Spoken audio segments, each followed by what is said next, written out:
Ladies and gentlemen, there are two words, just two, when whispered not to the world but into the silence of your own being. Reality begins to bend, doors open, coincidences rush in, delays dissolve. What you once called impossible starts calling your name. But here's the mystery: these two words are sacred. They are not meant to be shared, not with friends, not with family, not even with the mirror, because the moment you speak them out loud to someone who doesn't understand the language of the unseen, you weaken their power. Doubt creeps in, logic takes over, and the seed of your manifestation is stolen. You see, creation doesn't happen through effort. It happens through identity, through assumption, through becoming the state of what you desire before it shows up. And these two words, they are the gateway, a portal to the version of you who already has the thing you're chasing. You may think you're here for information. You're not. You're here for transformation. This isn't about a technique. It's about alignment. And alignment begins with the inner declaration, quiet, bold, and unshakable. So I urge you, don't just listen to this speech. Absorb it, feel it, become it, because by the end of this message, you will not only know the words, but you'll know why they work, how to speak them into the fabric of your life, and what to do once everything starts shifting in your favor. Stay with me. You've been taught to speak in order to inform, to explain, to describe what is, but I'm here to awaken you to something much deeper, much holier, something that the ancients knew but the modern mind has forgotten. Words are not simply vessels of expression. They are the womb of your world. They are the invisible tools with which you sculpt your reality. You believe you are speaking words, but in truth they are speaking you into existence. Every sentence you utter, every phrase you repeat, every inner monologue you accept as casual thought, these are not empty vibrations passing through air. These are blueprints sent directly into the heart of creation. You may not see the effects instantly, but make no mistake, every word spoken in belief returns to you, not as echo, but as form, as people, as opportunity, as resistance, or as release. That is why it's not what you ask for that shapes your life. It's what you declare, what you inwardly accept as real. Now, listen very carefully, because this is where it all begins to shift. When I say declare, I do not mean with fanfare or performance. I mean a quiet knowing, a still, sacred inner voice that whispers reality into place, not because it wants to, but because it already sees it as done. The great tragedy is that most people speak their circumstances instead of their creation. They say, I am broke, I am tired, nothing ever works for me, no one listens. They think they're describing life, but they're prescribing it. These are not reflections, these are commands, orders to the unseen forces that obey only one master, belief clothed in word. Let that settle in your soul for a moment. You are always using this creative force. The only question is whether you are using it consciously or letting it use you unconsciously. The language of creation is not about complexity. It is not about eloquence or beauty or vocabulary. The language of creation is identity. The moment you say I am, you are invoking the most powerful phrase in the universe. You are defining the unseen substance of your being. I am is not followed by facts. It is followed by fate. Say it with fear, and fear follows. Say it with confidence, and the world reshapes itself to match. Say it with love, and love floods in. And yet most of us say I am and follow it with lack, with limitation, with disbelief. Not because we want to, because we were taught to. We were trained to be humble in all the wrong places. We were taught that boldness in speech is arrogance. But what we call arrogance, creation calls clarity. The universe does not care how loud you speak. It only listens to how certain you are. Let me give you an example. If a man stands in front of a mirror and says, I am successful, but his heart whispers, I am not, which one do you think will shape his life? The whisper. Every time. Because it is not the volume of your voice that creates. It is the intensity of your inner consent. This is why I say it's not enough to affirm. You must assume. You must speak the word and wear it like a skin. Live in it as though it were already true. You must think from the end, not toward it. Speak not as someone who desires, but as one who has already received. This is where most fail. They say, I am wealthy, and then look at their bank account for evidence. They say, I am loved, and wait for a text to prove it. But creation doesn't work that way. It doesn't follow proof. It produces proof. Your words do not respond to the world. The world responds to your words. So now I ask you, what are you saying when no one is listening? What are you whispering to yourself when the lights are off? That is the prayer being answered. That is the frequency you are living on. Your outer world is just a printout of your inner speech. The events you call life are just the echoes of yesterday's beliefs. And now you know. Now you are awake. You will no longer say, this is just the way things are. You will say, this is the way I've imagined them to be. And you'll begin to listen, to really listen, to the words you casually mutter. You'll catch yourself in the middle of a complaint and turn it into a command. You'll rise from victim to visionary simply by shifting the way you speak. You'll say, I am able, and watch as ability meets you. You'll say, I am chosen, and circumstances will bend to highlight your favor. You'll say, I am whole, and healing will begin, not because you forced it, but because you finally stopped speaking against it. This is the divine code. It's hidden in plain sight. The sacred texts of every tradition speak it in symbols. The mystics live by it in silence. The prophets proclaimed it with fire in their bones. And yet here you are, hearing it anew, not with your ears, but with your soul. Because something within you already knows this. You felt it in the quiet moments, in the déjà vu, in the flashes of clarity that vanish before you can explain them. You've always known your words held weight. You just forgot that they were bricks in the house you're living in. So stop waiting for the world to tell you what's possible. Start telling the world what is. I am is your permission slip. I am is your access point. It is the beginning of every miracle and the root of every breakthrough. Let the world say what it wants. Let logic argue. Let doubt rise. You hold to the word. Speak it in secret. Guard it with reverence. Repeat it until your bones believe. And when your body still feels tired, say, I am renewed. When your bank account looks dry, say, I am overflowing. When no one claps for you, say, I am celebrated. Because eventually the outer must mirror the inner. It has no choice. Creation isn't optional. It's law. And your words, they are the lawmaker. Speak them wisely. Speak them deliberately. Speak them in love. Because you are not here to describe life. You are here to declare it. And yet as you begin to declare, as you dare to claim the I am, you will notice something strange, an urge to share it, to explain it, to speak it into the ears of others, so that they might see your transformation and believe in it with you. But I must tell you with all the urgency of truth, do not. What is sacred must remain hidden, not because it is fragile, but because it is formless, and form takes shape best in silence. When you plant a seed into the earth, you do not pull it up each day to check if it's growing. You trust the mystery of dark soil. You let the unseen do its perfect work. Likewise, when you speak your creative word, when you say I am and attach it to the reality you choose to live in, you must seal it inside yourself like a sacred vow. Speak it inwardly, consistently with unwavering faith, but share it with no one, not because others are evil or unworthy, but because they live in the logic of the seen, and you are speaking from the authority of the unseen. When you tell someone your declaration, especially one that has not yet taken visible form, they begin to reflect it through the lens of their own doubts, limitations, and fears. They look at your current results, not your inner shift, and without meaning to, they try to correct you back into their version of reality. Their words won't sound cruel. They may even sound caring.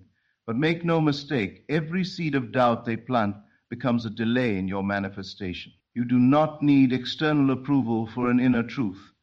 That is the trap. That is the noise. That is the delay. Because the moment you utter your desire into the ears of one who does not live by faith, you invite analysis. And analysis is the enemy of assumption. It begins to pull your declared word out of the womb of the subconscious, placing it back in the courtroom of reason. And what lives in reason must obey logic. But what lives in the unseen, what lives in spirit, is not subject to logic. It is subject to belief. Protect the early form of your vision as a mother protects a child in her womb. It doesn't need to be explained. It needs to be nourished in thought, in feeling, in stillness. It needs to be kept away from the friction of disbelief, the erosion of criticism, and the chill of intellectual doubt. You may say, but I want support. I want someone to believe with me. And I tell you now, your own belief is more than enough. It is not a group vote. Creation is not democracy, it is decree. In the early stages of manifestation, silence is not weakness, it is wisdom. When you are gestating a new reality, speak less, not just to others, but even to yourself. Let your declaration be brief but bold, I am. Let the feeling carry more weight than the words. Let the assumption become so normal, so familiar, that you no longer feel the need to announce it. Because true power never explains itself. It simply is. When you walk in the knowing of a fulfilled desire, your need to prove it vanishes. You do not need to convince anyone of what you already are. The rose does not ask permission to bloom. It simply opens in season. Likewise, your word, kept sacred, will blossom in its appointed hour without your needing to justify it. And here's what's miraculous. When you stop announcing your dreams, they begin arriving faster. Not because the dream changed, but because your energy stopped leaking into the world of opinion. You are no longer dividing your creative power between imagining and explaining. You are letting it gather, condense, focus. And when that happens, when your word becomes your atmosphere, reality bends, quietly, certainly, powerfully. So don't feel pressured to reveal your inner work to outer eyes. Don't advertise what's being woven in secret. Let your transformation speak through results, not announcements. Let the shift happen so deeply that when the world finally sees it, they say, when did this happen? And all you will do is smile, because you will know it happened the moment you said, in silence I am, and told no one. You see, if you've made a silent declaration about who you are, one so sacred and potent that it must remain unspoken to the world, it brings us to a brutal but essential truth. Who you believe you are will determine everything. That's not just poetic, and it's certainly not some esoteric abstraction. It's practical, it's psychological, it's foundational. Let me put it plainly. You don't get what you want, you get what you are. If you say I am, and you follow that phrase with something weak, something bitter, something that reflects your current struggle instead of your intended strength, then you're not speaking the future into existence. You're reinforcing the present prison, and you're doing it with conviction, with energy, with identity. Human beings are wired in a very particular way. You act in accordance with what you identify as. That's why these two words, I am, are so deeply embedded in your psyche. They're not casual. They're declarations of being. And when you repeat them, they begin to shape the lens through which you perceive the world, and more importantly, through which the world responds to you. This is why people sabotage their own growth, because they're trying to achieve something without becoming the type of person who naturally achieves it. It's not enough to hope for wealth while still identifying as someone who's always scraping by. It's not enough to desire love while clinging to the belief that you're unlovable. That contradiction creates a split inside of you, a psychological war, and it paralyzes you. Do you know how many people live stuck in that contradiction? Thousands, millions, maybe more. They say they want to change, but every word they speak confirms the identity of the person they were yesterday. And the body listens, the brain listens, the world listens. You can't lie to yourself and expect real change. The unconscious mind, the core of who you are, doesn't respond to lies. It responds to belief that has been rehearsed into reality. So if you want to manifest anything at all, you must first become the version of yourself who already has it. You must speak from that place, think from that place, behave as though it were already true, not in a delusional way, but in a strategic, courageous, focused way. This is where the hard work comes in, not the outer hustle, but the inner shift, the daily recalibration of your identity. You need to ask yourself, who am I being today? Do my thoughts match the future I claim I want?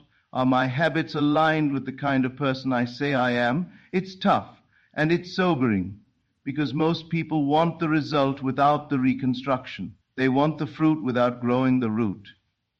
But reality doesn't work like that. Your identity is like a thermostat. You might spike in behavior, try something new, set a goal, declare a dream, but if your internal identity hasn't changed, you'll snap back to where that thermostat is set. It's inevitable. That's why people who win the lottery usually lose it all. That's why people who suddenly fall in love often sabotage it, because the identity didn't match the blessing, and so the blessing gets rejected, whether consciously or not. So what do? You change the setting. You raise the standard. You stop saying, I'll become that someday, and start saying, that's who I am now. And the moment you say it, not performatively, but sincerely, deeply, it starts to become true. You act differently. You speak differently. You see differently. Let me be brutally clear about something. This shift in identity is not comfortable. It will feel like lying at first. It will feel unnatural. But that's because you've spent so many years rehearsing a limited version of yourself. Of course, truth feels foreign if you've been loyal to falsehood for a lifetime. But that's no excuse to stay small. You're not meant to simply survive your story. You're meant to rewrite it. And that starts with the two words that define your character arc before the world ever sees the ending, I am. Not I wish, not I might, not I hope, but I am. This is where personal responsibility begins, and personal power is born. What you're about to discover could rewrite your entire reality. And the strange thing is, once you start to speak those words, I am, from a place of deep conviction, once you begin to embody a new identity, instead of begging for a new outcome, something else happens, something subtle, almost invisible, but incredibly profound. The world begins to shape itself around your assumption, and your imagination becomes the soil from which your future grows. That's not metaphor, that's reality. You might think imagination is reserved for children or artists or storytellers, but that's dangerously naive. Every single person is imagining something all the time, and more often than not, it's unconscious. They're imagining rejection before it happens, failure before they even begin, conflict before the words are spoken, and because of that, their life becomes an exact mirror of the worst-case scenarios they've rehearsed 1,000 times in their own minds. The imagination is not optional. It's not a toy. It's the womb of your experience. If you imagine consistently from the place of the person you used to be, you will remain that person, regardless of what affirmations you recite, what goals you set, or what external efforts you take. And so, this becomes the critical task. You must take control of what you imagine. This is where discipline meets vision. Imagination, when used intentionally, becomes your greatest tool, not for escape, but for embodiment, for becoming. So let's look at this carefully. If you want to shift your identity, if you want your words, those powerful declarations of I am, to stick, to take root in the subconscious and bear fruit in your life, you need to do more than say them. You need to see them. You need to feel them. And not as distant possibilities, but as present realities. Your imagination must begin to operate from the place you want to be, not toward it. That's the difference. Most people imagine forward. They look at their current circumstances, they look at the mountain ahead, and then they say, someday I'll get there. But that mindset traps them in the very reality they're trying to escape. Because as long as something is imagined in the future, it is not believed in the present. And what isn't believed now has no power to manifest. So what's the alternative? You imagine backwards. You place yourself mentally in the future, in the state already fulfilled, and then you look back from there with the confidence of someone who's already arrived. You say, of course this happened. I've lived it 1,000 times in my mind. And then something inside of you shifts. The fear begins to evaporate. The doubts lose their voice. because you've made the future familiar, and what's familiar is no longer frightening. Now, this isn't fantasy, this isn't delusion, this is responsible creation. You have to remember that the subconscious mind doesn't distinguish between what's real and what's vividly imagined. If you feed it an image long enough, especially one that's emotionally charged and repeated, it begins to organize your behavior consciously and unconsciously to make that image come true. And here's the key, this only works when you're consistent. When you're disciplined enough to stop returning to the version of yourself who doubts, who hesitates, who flinches. You must learn to live in the scene you've imagined day after day, regardless of what your senses tell you. That's the price of transformation.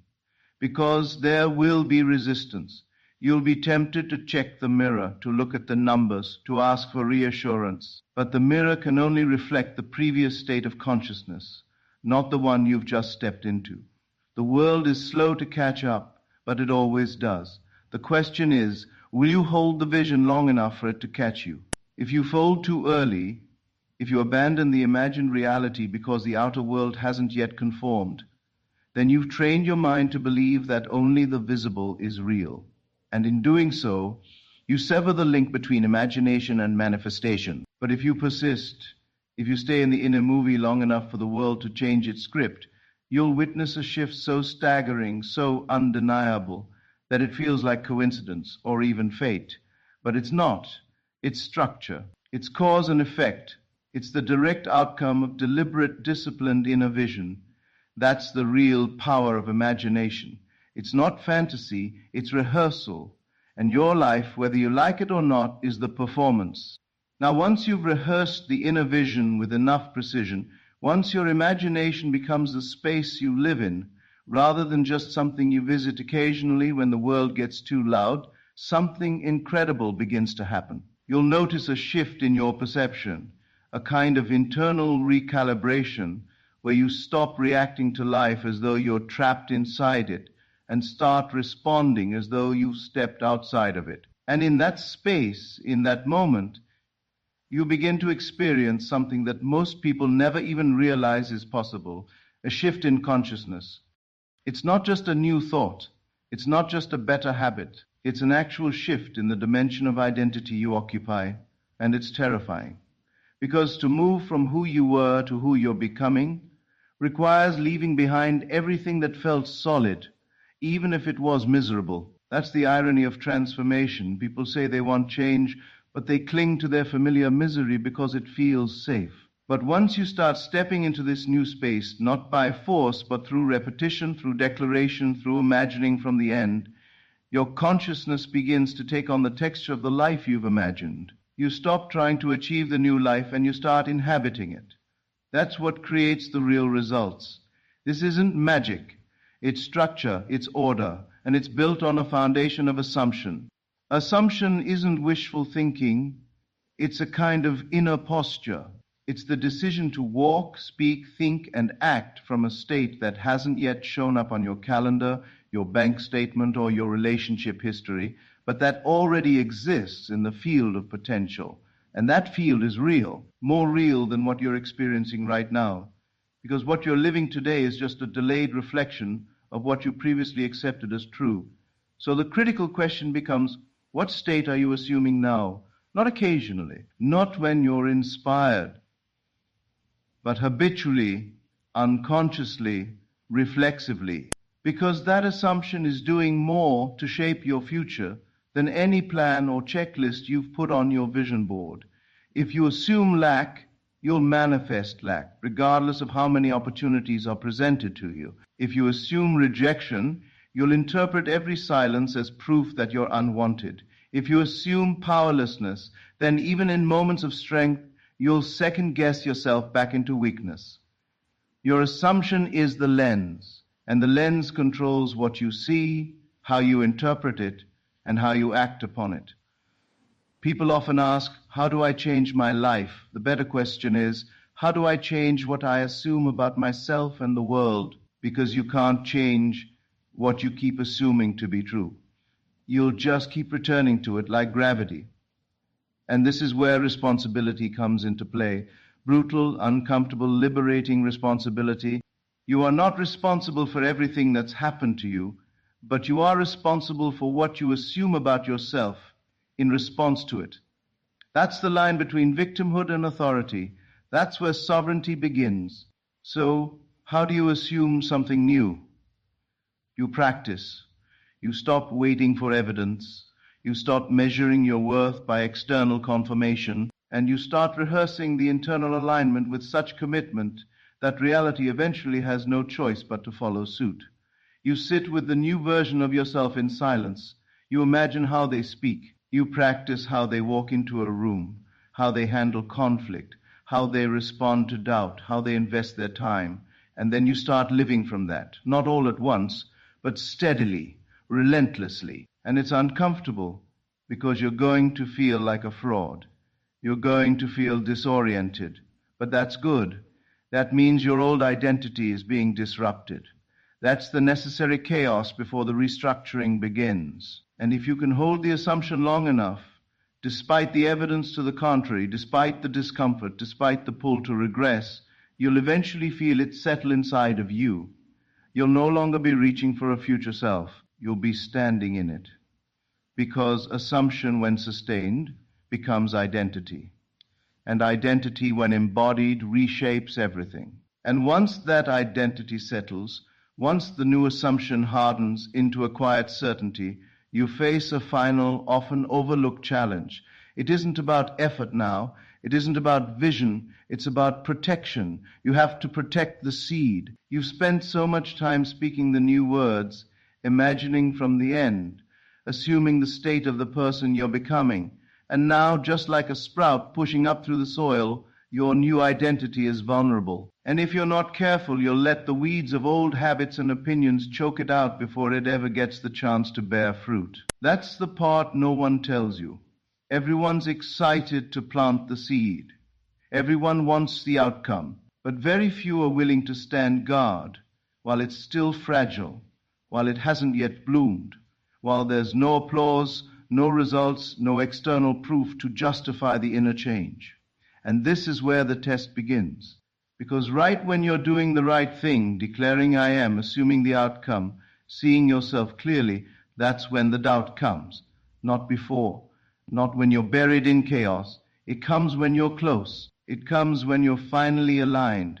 It comes when you're just beginning to walk like the person you claim to be. You'll be tempted to say something careless, something like, maybe this isn't working, or what if I was wrong? And those statements, those little compromises, are not harmless. They're cracks in the foundation you've been building. See, your words don't just build things, they also undo them. The moment you speak against what you've declared, even as a joke, even out of frustration, you're undoing the inner structure. You're sending mixed signals to your subconscious. You're giving it permission to return to what it previously knew, your old limitations. You can't afford that. Not now. Not after everything you've done. So you must become a kind of guardian, a watchman over your inner world. You have to get militant about your language, both internal and external, not in a way that becomes neurotic or controlling, but in a way that reflects respect for the power you now carry. That means no leaking your vision to people who don't believe in it. No entertaining conversations that reduce you back to an older, smaller version of yourself. No passive self-deprecation. You protect the word you planted the same way a skilled craftsman protects his design before it's finished, with boundaries, with focus, with silence. Because the world will try to pull you back, not out of cruelty, sometimes even out of love. People who knew the older version of you will resist the new one. Not because they hate you, because your change challenges their assumptions. And this is when you have to decide, am I going to protect the seed, or am I going to give it away for approval? That's the core of it. Do you want confirmation from others, or do you want results because you don't get both? Not at this stage. There will be a period where no one understands what you're doing.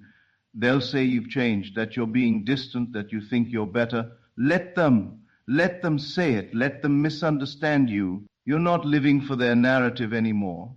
You're living from the truth you chose. And yes, it's lonely sometimes. Of course it is. Growth often is. But loneliness is not emptiness. It's space. And space is exactly what your new identity needs to expand. So be deliberate with who you allow near your vision.